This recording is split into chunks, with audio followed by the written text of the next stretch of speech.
What a great, look at this. So beautiful. Well, I want to thank Sarah, first of all. Having Sarah and her whole family, Todd, everybody. She's got a great family and she's a great woman and she really does love this country. So having your endorsement, Sarah, I mean, so just so much, Sarah. Thank you very much. And to have a crowd like this on our final day, can you believe it? This is the day.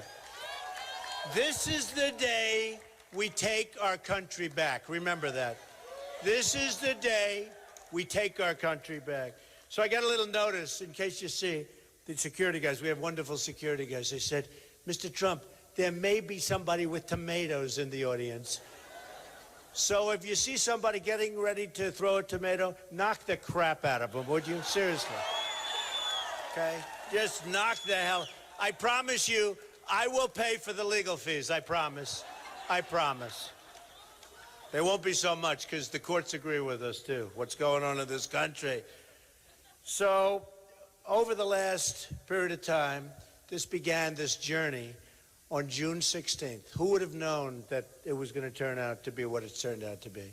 It's been so pleasurable. I've seen so many people. I've gotten to know so many people. We have a movement, and Sarah alluded to it, but we have a movement going. Whether we go to Dallas, we had 21,000 people in the Mavericks Arena, 35,000 people in Mobile, Alabama, 12,000 people the other night in Massachusetts. No matter where we go, we have incredible, incredible crowds that truly love this country. And we are, in fact, going to take it back. You know, our theme is Make America Great Again. It's very simple. It's very simple. And we're going to make America great again. Now, you have to stick up for your rights in life. We were talking about this before with a group. And I wanted to debate so badly the other night. I wanted to go back. But when people don't treat you properly, just like when they don't treat our country properly, when Iran, after all we did with the $150 billion, can you believe that? I can't even think about it. Iran, the deal we made, and then they capture our sailors, they put guns to their head, they make them sit in a begging position with their hands up, and the only reason they released them is because they wanted their $150 billion. I mean, let's not kid ourselves. We have to develop and we have to get respect back for this country. We are not respected anymore. We've had leadership that's grossly incompetent, and it can't go on any longer. This is why on June 16th, I said, I'm running. We're going to do something that's going to be so amazing, and we are going to make our country great again. So, with Fox and with the debate, and you know, we could have broke the record. They had 12 million. The record is close to 25 million. I was in that one. 25 million. We would have broken the record that night, but we did the right thing. And frankly, Fox is great. We're back. We're friends, all of that stuff. But I said, I'm not going into that debate. And we held something in lieu of the debate. I said, let's have a rally for the veterans, right? We love our veterans, right? And at that rally, we raised in 1 hour $6 million. Is that good? So, you know, our veterans are not properly taken care of. It's a scandal. The Veterans Administration is corrupt. It's incompetent. It's run so badly. We have veterans that wait 6 days for a doctor in a waiting room. Can you imagine? You go to a waiting room. You've done so much for the country. You were wounded. You're not feeling well. Something could be very, very, I mean, you see what's happening with the death. Something could be minor, and you're waiting 6 days, and it turns into be major.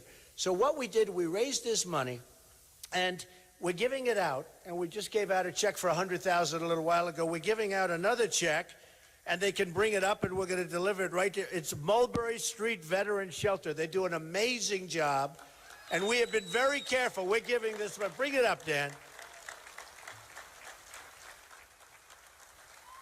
So that's a great group of people, and we have so many of these checks. They're all over the place. We're giving them out. This was in lieu, and by the way, the poll numbers just came down from New Hampshire. I went through the roof. I think they did it. They respect the fact that I that we stand up for our rights. We have to stand up for the country, and we have to stand up for our rights. So congratulations to Mulberry Street. We don't win anymore. Our country doesn't win. We used to win. We used to win plenty. We used to have great generals. We used to have General George Patton, General Douglas MacArthur. We have the potential to have great generals now. You look at Annapolis and West Point. You look at the Air Force Academy. I know them so well. I know them all so well. We have great, young, brilliant people, but we don't have the right leadership on top. To think that ISIS, oh, we're going to win. We're going to win so much. You're going to get so tired of winning. We're going to win. We're going to keep winning. It's true. It's true. We're going to keep winning. You're going to say, Mr. President, please, please, we can't stand it. We're winning too much. We can't. And I'm going to say, I'm sorry. I'm not changing a thing. We're going to keep winning. But we are not winning at all now, but we're going to keep winning. We are indeed going to keep winning. We're going to win with trade. We're going to win with our military. We're going to build it big and strong and powerful. And you know what? Nobody's going to mess with us. It's the absolute cheapest thing we can do. It's the least expensive thing we can do. It's going to be big and strong and powerful again. You know, I have a friend. He's got a young son who's a great, great young man. He was over for 2 tours of duty. And I said, how is it, Middle East? How is it over there? He said, it's so sad, Mr. Trump. We have old equipment. The enemy has the good stuff. And I said, what are you talking about? He said, we give equipment to people that we think are on our side. A bullet's fired in the air. They run. The enemy goes, takes the equipment. And I talk about it all the time.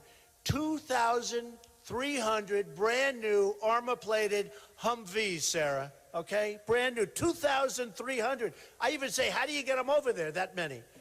And I thought it was a mistake. I figured they meant 2 or 20. Our wounded warriors, instead of losing their legs, their arms, worse, they're okay. They go for a little ride upward and they come down. The best stuff, all gone, taken by the enemy. Taken by the enemy. So we don't know who we're fighting for. We don't know how to fight anymore. We have generals that go on television. They're always constantly on television. I don't want my generals going on television. And they talk. I saw one of them who's retiring. They said, what do you think of ISIS? Oh, they're very tough. They're very tough. I said, what's he doing? What's he doing? You know, you're talking about 30,000 people.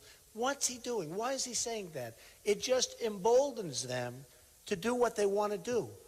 And we have to hit them so hard and so fast. They're cutting off Christians' heads. They're cutting off everyone else's heads. They're maniacs. We got to hit them so hard and so fast. And we're going to do it when I get in, and it's going to be over with quickly.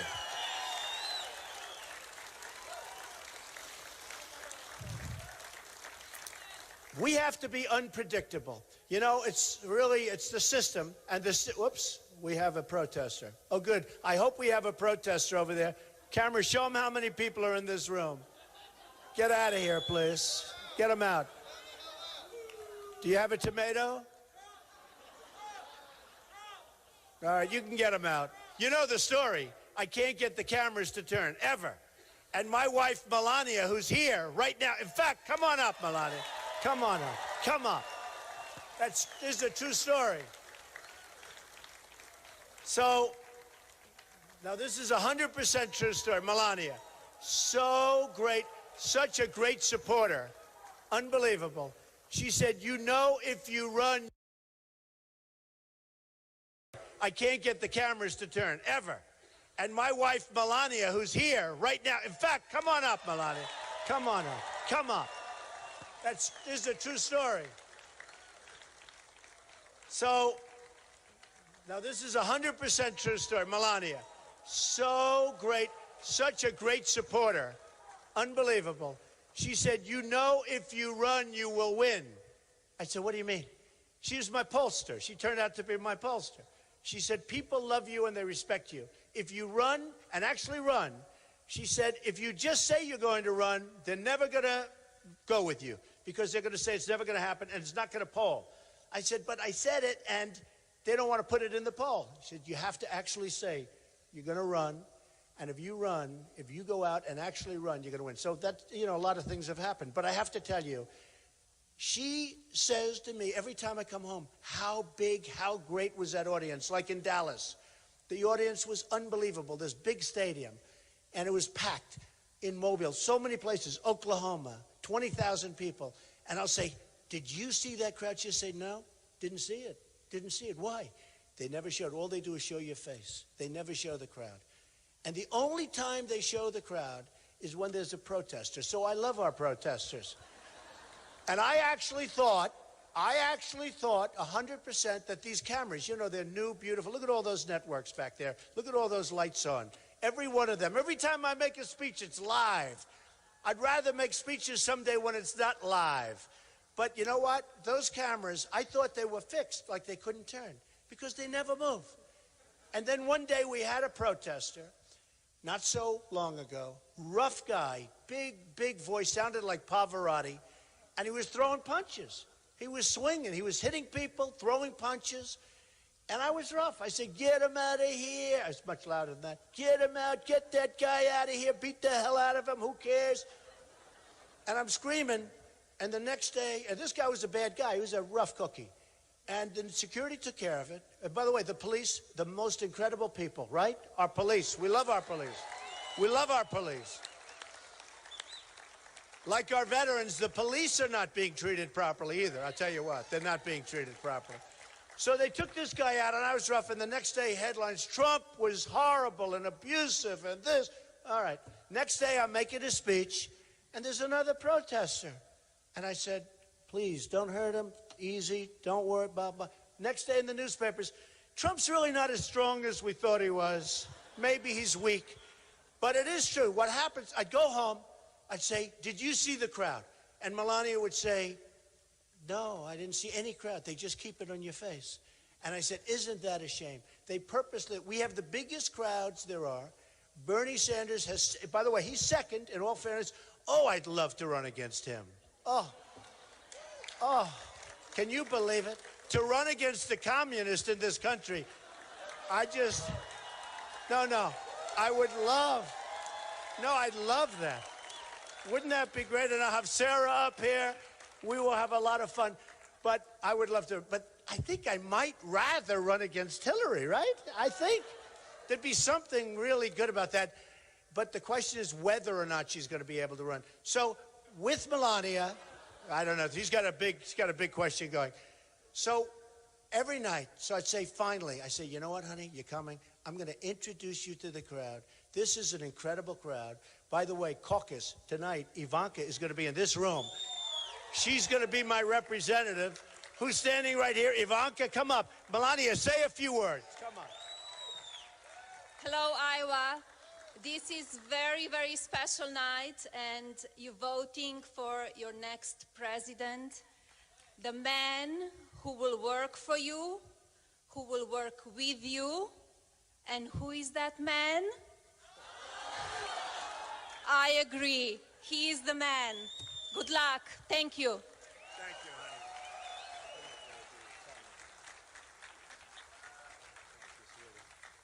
This is so nice. This is like the last speech before the big event. I'm going to go home. I'm going to let Ivanka really work up here tonight. She's staying right here because in this room at 7 o'clock, she's going to convince everybody to caucus properly, meaning Trump, right? And if she doesn't do a good job, I'll say, Ivanka, you're fired. So we're going to have a good time. Ivanka, say a few words, honey. Hi, everyone. It is so nice to be here, and hopefully I see all of you and then some back tonight. So that's when it really counts. My father has been working unbelievably hard his whole life, but now he is dedicated to working unbelievably hard for each and every one of you and people all over this great country. In order to do that, you have to show up 7 o'clock tonight, be here, and I have no doubt, and I can say without equivocation, my father will make America great again. He will make you very, very proud, and he will exceed your expectations. So let's bring that to fruition, and it all starts here. Thank you all very, very much.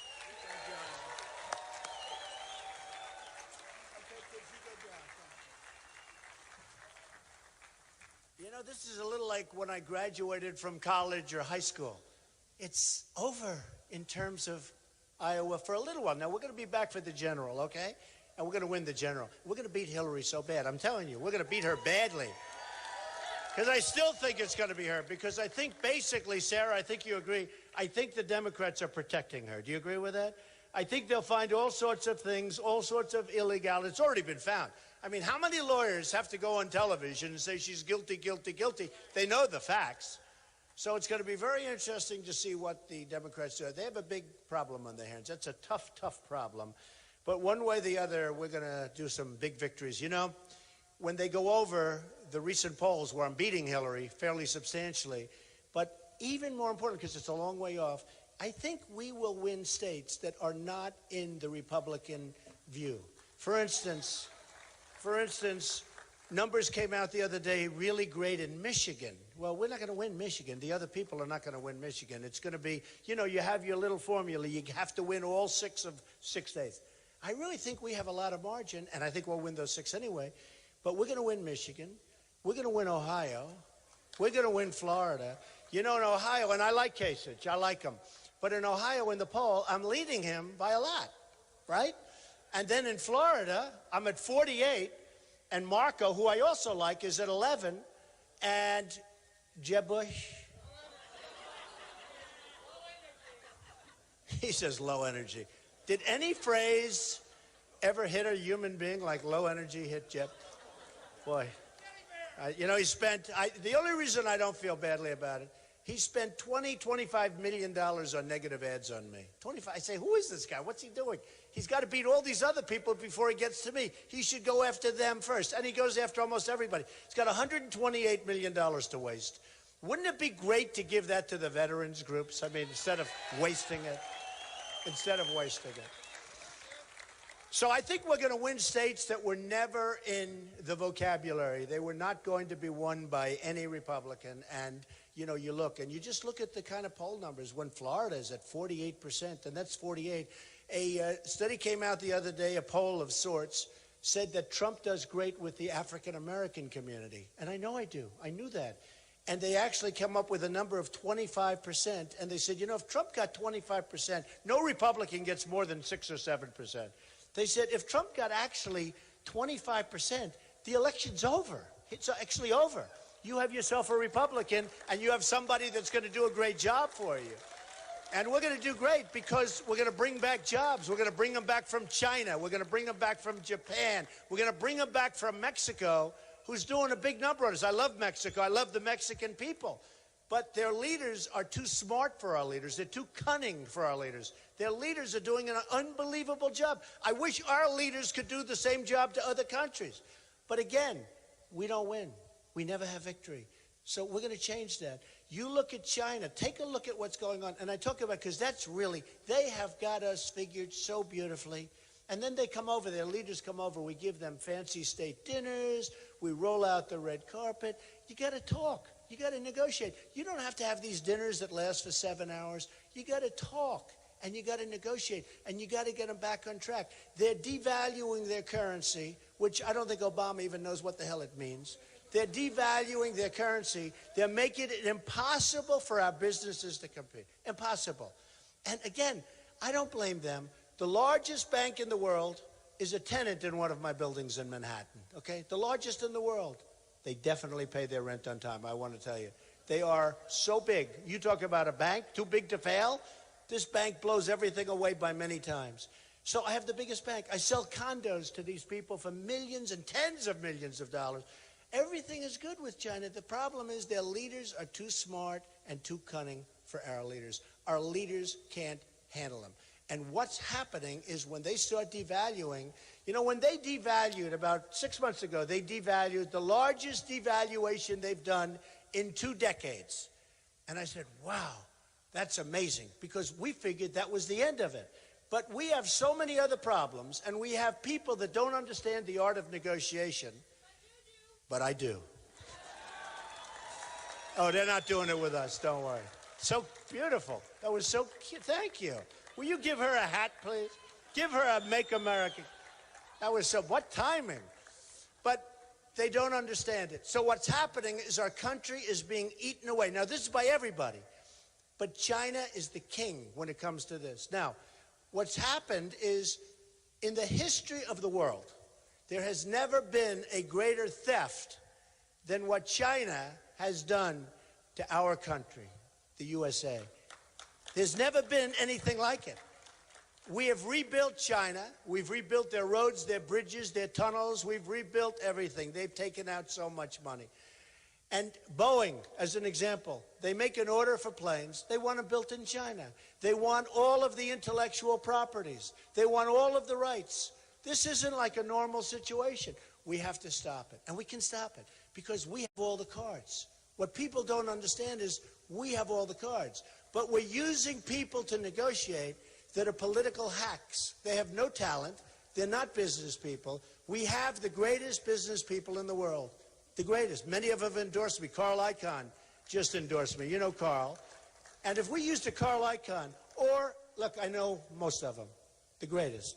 Some are horrible people. Some are miserable, disgusting people that Sarah Palin would never, ever have dinner. She'd say, who is this person? I never want to see him again. But who cares, Sarah? They're the best negotiators in the world. Those are the people we want, right? So you're okay with one quick dinner. We'll make it a McDonald's or something. Hey, they don't want to have dinner either. They just want to work. That's all they want to do. These are the greatest negotiators in the world. I know them. I want them representing us with China, Japan, Vietnam, a new one that's really just killing us. They're going to represent us. We're going to make our country rich again before we can make it great again. A woman came over to me, and a lovely woman, recently at one of the events, and she came over and she said, Mr. Trump, I really, really like you, but two things. Number one, are you nice enough to be president? I said, honestly, I think I'm a really nice person. I love people. I love helping people. That's why I'm doing this. We're going to straighten out the country. It's such a mess. I said, I really think I'm nice, but I don't think it matters that much anymore. I think people want competence. They want toughness. They want straightness. They also want heart, because we're going to get rid of Obamacare, and we're going to repeal it and replace it with something that's so good and so much less expensive. And we want to have heart, and we want to take care of people. We have to take care of people. So she said that. She said, okay, I can understand that. I said, it really isn't about niceness, but I think I'm a nice person. Then she said, but I don't like when you say you're going to make the country rich again, Mr. Trump. Now, this was obviously a pretty naive woman. In all fairness, as I tell the story, I say, you know, I liked her a lot, but it's pretty naive. I said, look, here's the story. It may not sound great, and it may not sound even politically correct, which is a good thing, not a bad thing, because this political correctness is out of control, totally out of control. But I will tell you this. We right now, in terms of everything that we're doing, we're going to make our country rich as hell. We're going to take it back. We're going to create all of these things that we created. We're going to get rid of the regulations. I have so many people in small businesses, people that have farms, people that have where a little puddle forms and they consider it a lake, and you have to get environmental impact studies to get rid of your puddle. They say it's absolutely impossible. So we're going to bring it back to where it was. We're going to make it strong. We're going to be competitive again. We're going to go with my tax plan. We're going to make our country rich as hell, and we can't do anything else. Once we make it rich, it becomes great. But right now, we're a debtor nation. $19 trillion going now because of the really horrible budget just approved by the Republicans in one day. It's going to be $21 trillion. So we're going to make our country rich. We're going to make our country great. We're going to do all of these things. And we're going to start winning big on trade.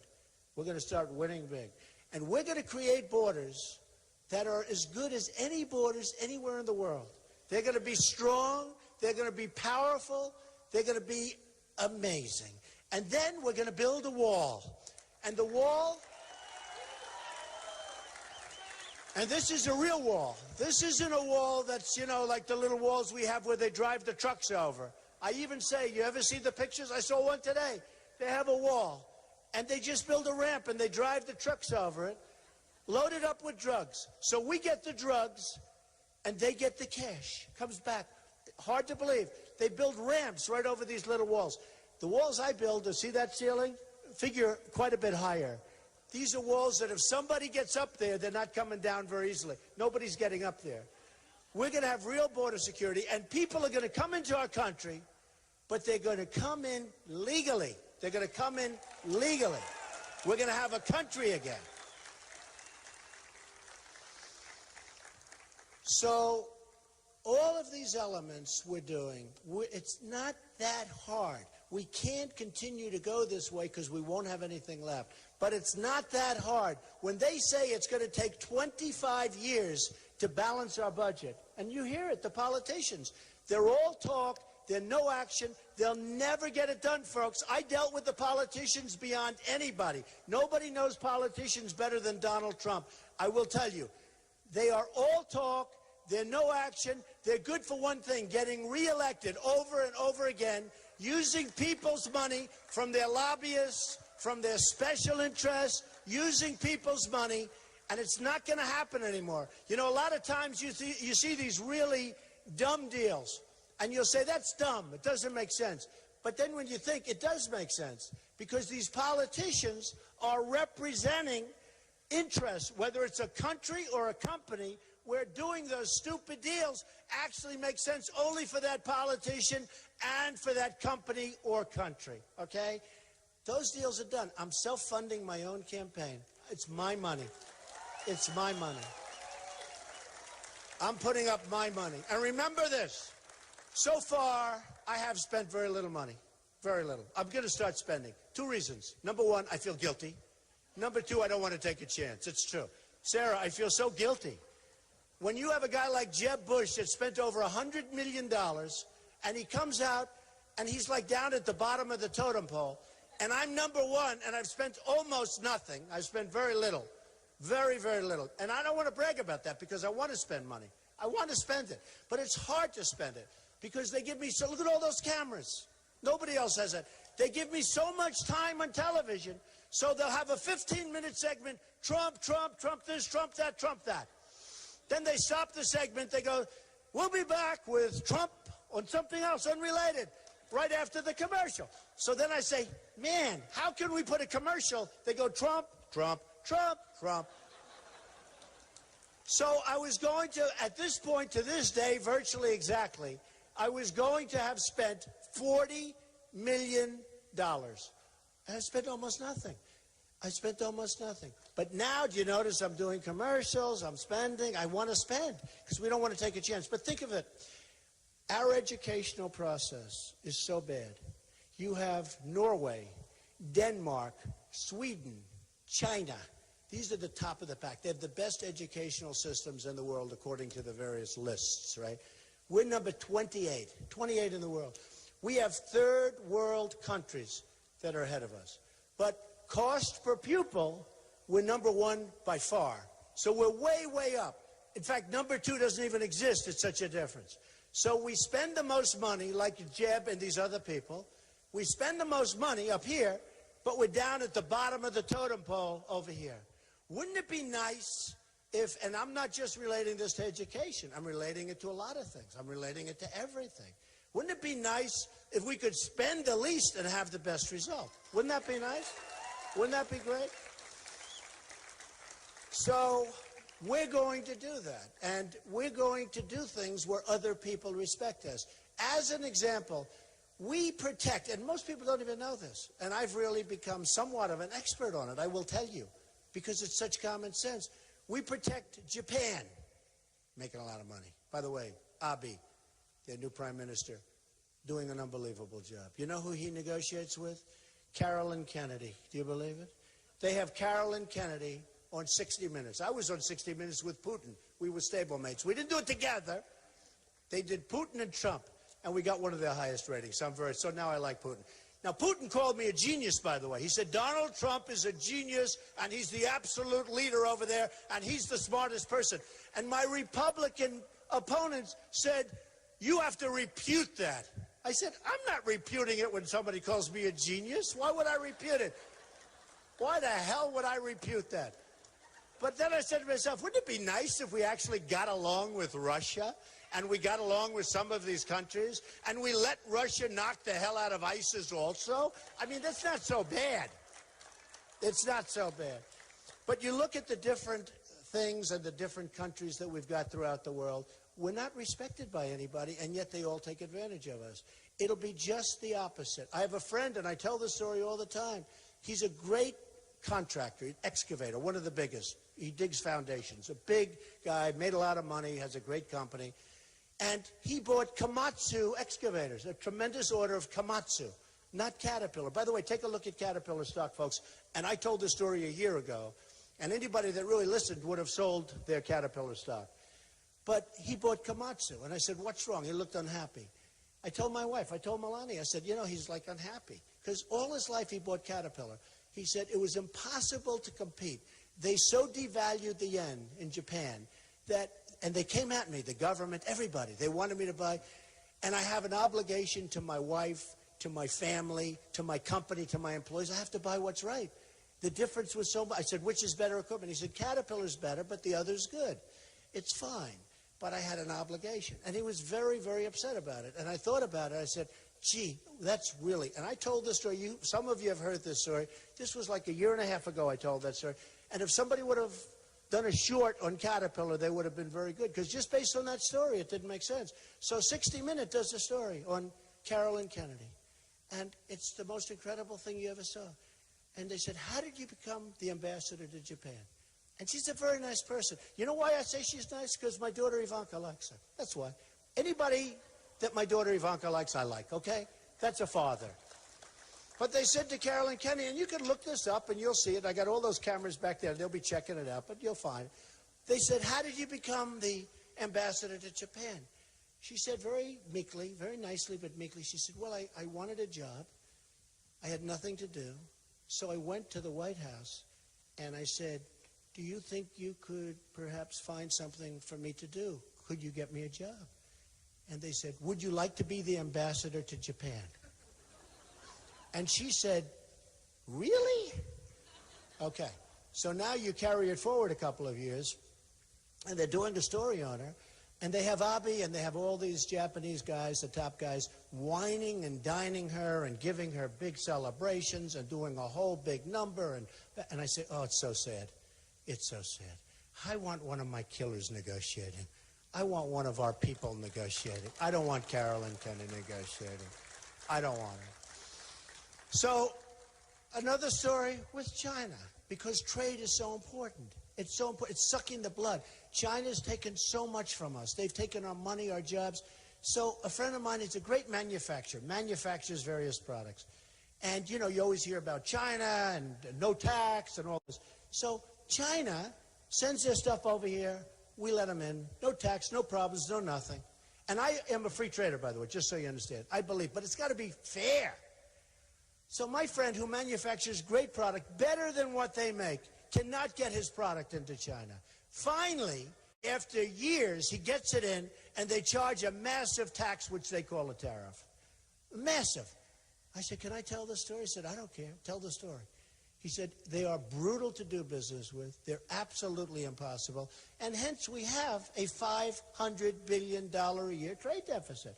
We cannot continue to have that happen. Now, when I announced that I was going to run for president, it takes guts, believe me. I never did this stuff before. I create jobs, I do great buildings, I do a lot of stuff. I've created an unbelievable company. In fact, a lot of people said, he won't run because he just wants to have a good time. It's not a good time. I love you people. I can think of something else to be doing right now, okay? Thank you, darling. I love you. But I said, you know what? We have to do it. I don't even know if we have a choice. I see the people that are running. I know the people that were running. We don't even have a choice. But when I did this, it was different. I said, I'm going to do it quickly. It wasn't going to happen. By the way, so I'm standing. The most dishonest people in the world are the people that are standing behind those cameras. I tell you what, the media, totally dishonest. At least 75 to 80%. You might have 20%. Probably 5% is really good.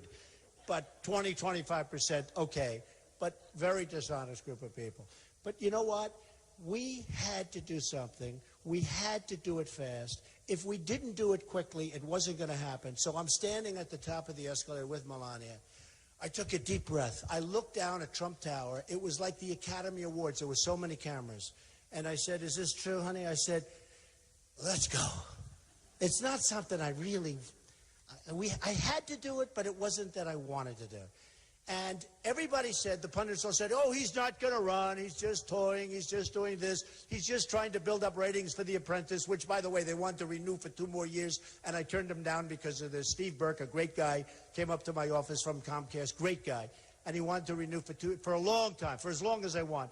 And now we have Arnold Schwarzenegger. By the way, how will Arnold do on the show, Arnold Schwarzenegger? Will he be as good as Trump? No. He better be, because I have a big chunk of that show.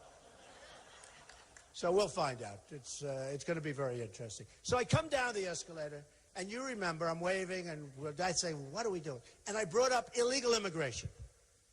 And you wouldn't even be talking about illegal immigration had I not brought it up at that particular event, okay? You wouldn't even be talking about it. And I talked about other things, but illegal immigration turned out, and boy, did I remember Rush Limbaugh, he said, Donald Trump received more incoming than any human being I've ever seen. And he was right. So what happened is I come in, and man, was I being hit for 3-4 weeks. In fact, I said, am I going to have to go like this for like a year till we get this whole thing done and win? And I said, boy, this is like brutal.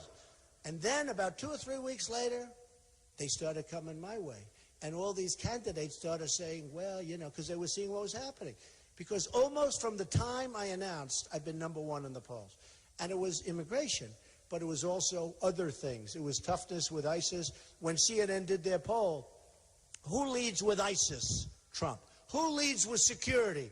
Trump. Who leads on the border? Trump. Who leads with the economy? Trump. But I don't mean a little bit. I mean like I was at 60 and 70 and 50 and 40, and they were at 2 and 1, and forget it. And I said, wow, that's really amazing. But we brought up things. And then you had Paris, and you had 130 people killed by animals, and that the press called a mastermind. Remember the mastermind? They said, oh, the mastermind is still loose. I said, don't call him a mastermind. Call him the guy with the filthy, dirty hat, who's probably a low IQ guy. Call him a bad guy. He's not a mastermind. You know, they're using our internet. They're using the internet to radicalize our youth. And they do that because these guys call them masterminds. When he called that guy, I have gone, and I have to tell you, I went on a rampage for about a week saying, don't call him mastermind. I haven't heard that anymore. They don't do that anymore. You can't, you know, you're playing right into their hands. They're promoting. They're good promoters. ISIS is a good promoter. And when these kids leave our country and they join ISIS, and then we allow them back in our country, we're never going to do that again. Day one. They leave, they fight for ISIS, they're gone, they never come back. They never come back. So what happened is we're coming down the escalator, and I talked about trade, and I talked about Mexico, and I talked about a lot of different things because everybody's taking advantage of us, and we're losing a fortune, and we're just being destroyed. And then all of a sudden you have Paris, and then you had, as you know, recently in Los Angeles, a similar thing. We had 14 people killed, other people, by the way, in the hospital. With Paris, it's 130 people, and it's people that are in such bad shape in the hospital that there are many more going to die, and some wounded so badly that you wouldn't believe. And remember this, Paris has the toughest gun laws in the world. France has among the toughest gun laws in the world. You can't have a gun unless you're a bad guy, in which case you can have all the guns you want. So in Paris or in Los Angeles, if we had a few of these people like you, or that tough cookie looks like he could be a very good shot, right? If we had a few people in those rooms that happened to be carrying guns, because we are going to protect our Second Amendment, remember that. But if there were people in those rooms, you know, in the case of Los Angeles, I mean, they actually threw them a wedding party. They knew them, they were friends, and they were still killed. Just boom, boom, boom, nothing coming in the opposite direction. Now, if we had guns in that room where the bullets are coming in the opposite direction, you wouldn't have had the problem. You would have had a problem, but they would have had a real big problem because they would have been gone. They would have been gone, and they would have been gone fast. So these people that talk about destroying our Second Amendment and chipping away like Obama, chipping away at it like Hillary Clinton, chipping away. She wants to do more than chip away. I I mean, she wants, as far as I'm concerned, she wants to get rid of our Second Amendment. So that'll be a whole thing. I guarantee you one thing, lots of things. Number one, Second Amendment, 100%. 100%. Second Amendment, so important. So important. And you need it. You need it today. You need it for protection. It's your last line of defense. You need it. You have to have it. And if you don't have it, we're not going to have a country either. So many things and many institutions, they're hurting. They are hurting Christianity. They're chipping away and fighting Christianity. You know, I came up the other day and I said, fairly recently at an event, I see the hatred, the total hatred, radical Islamic terrorism. We have a president that refuses to use the words. No matter what happens, even though it's 100%, refuses to use the words. I said, we have to take a moratorium. We have to see what's going on. We have too much hatred. There's so much hatred. You see the danger and the problem that two young people that got married, that became radicalized, have done. There's too much hatred. Again, like what I did at the opening, I took tremendous heat. 2 weeks later, everyone's saying, Trump is right. We have to study it. There's such hatred. He's the only one with the guts to say it. I don't want to say it, but they say he's the only one with the guts to say it.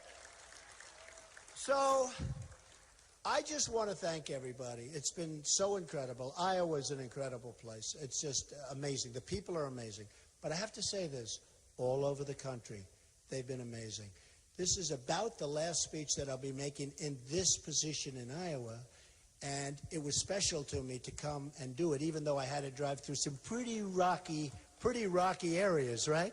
Pretty rocky stuff, but there was no way. They said, you know, Mr. Trump, I think based on the weather, you could probably get away with not making this speech. I said, are you kidding? I wouldn't even think about it, okay? So, besides that, Sarah was here, and if I ever had, I don't have the courage to not be here for my Sarah. And Sarah, again, I want to just say, you, Todd, the entire family, you're spectacular people. So respected. You are so respected. And there is a group of people, and it's a damn big group. They'll do anything for you. So stand up, Sarah. I just want to thank you once again. Sarah Palin, everybody.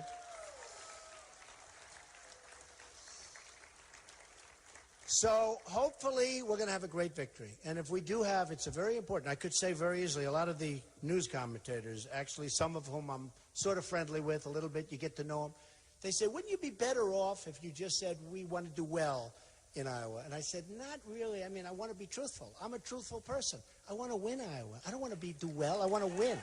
I want to win. You know, 3 weeks ago, I was 11 points down. Now I'm 7 or 8 points up, and there's been this tremendous swing, and I really do. The evangelicals have been incredible. Everybody has been so incredible. So I could say, I'd love to. I love you all. Make sure you caucus tonight. I don't want to take the safe way. I want to win Iowa. It's going to send such a great message that we're not going to take it anymore. We're not going to take it. We're not going to take it anymore. We're going to take our country back. We're going to make America great again. We're going to be so happy. We're going to be so thrilled. And we're going to be proud to say we're from the USA and we are the best and there's nobody like us. I love you all. Make sure you caucus tonight. Make sure you all caucus tonight. We're going to have a tremendous victory. We love you. Thank you very much. Thank you.